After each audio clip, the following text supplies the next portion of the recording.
అందరికీ నమస్తే. ఈరోజు కొద్ది పరిమాణంలో బిర్యానీ చేస్తున్నానండి. మాంసాన్ని ఇలా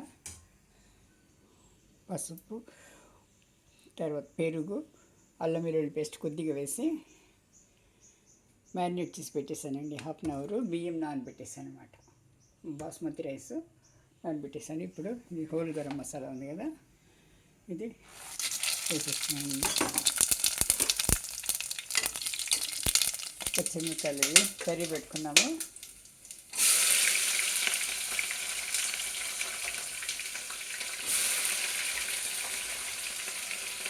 రెండు పెద్ద ఉల్లిపాయలు వేసానండి. ఇది 6 పచ్చిమిరపకాయలు వేసాను.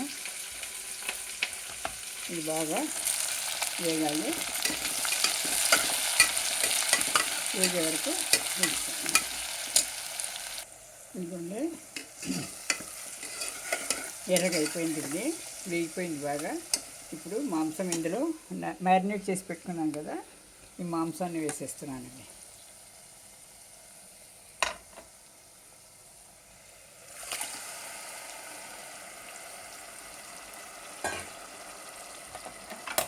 అలాగే ఇందులో టమాటాలు వేసేస్తున్నాను. తక్కువ ఒక 1/2 కిలో దాకా తీసుకుంటున్నానండి. అంటే నలుగురి కోసము. ఇది బాగా వేగాలండి. ఇది నమస్తే. కడాయిలో బియ్యం పెట్టి తర్వాత వచ్చింది ఎసరు తగినట్టుగా వేసేసి 2 గ్లాసులు నీళ్ళు కాబట్టి 4 గ్లాసెస్ 3.5 గ్లాస్ నీళ్ళు వేసేసానండి. ఇది ఇప్పుడు దమ్ముకు వచ్చేస్తుంది. ఇక్కడ మాంసము బాయిల్ అవుతా ఉంది. కలిపిన తర్వాత ఇది దీంతో కలిపేయడం అన్నమాట. ఇలా ఒక మెథడ్ ఇది.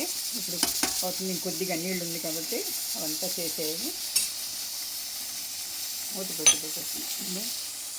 వార్చకుండా ఇలాగే అతిరస్సు విధానంలో పెట్టేస్తున్నాను అన్నమాట. ఇది ఇదండి.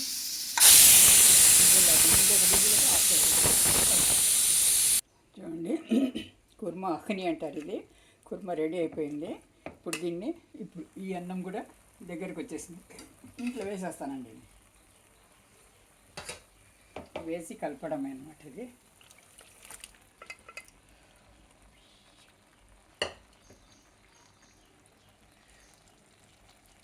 పైన అన్నం పట్టేసి కింద చేసేస్తానండి. కొద్దిగా కలరు చల్లాను.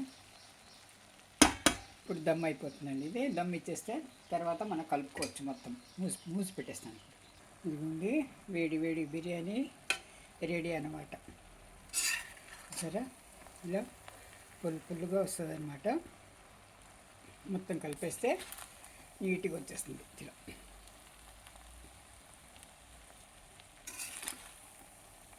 ఇట్లా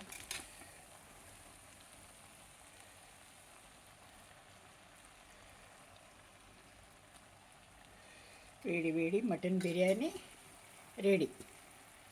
థ్యాంక్ యూ ఫర్ వాచింగ్ అండి. ఛానల్ని లైక్ చేయండి, సబ్స్క్రైబ్ చేసుకోండి, షేర్ చేయండి, కామెంట్ చేయండి. Thank you. ఇంతవరకు నా ఛానల్ని చూసినందుకు, ఓపికతో చూసినందుకు అందరికీ మనస్పూర్వకంగా ధన్యవాదాలండి. ఇదిగోండి, చూసారా, అయిపోయింది. ఇప్పుడు ఆఫ్ చేసేస్తాను. Ready, garam garam biryani ready. Thank you.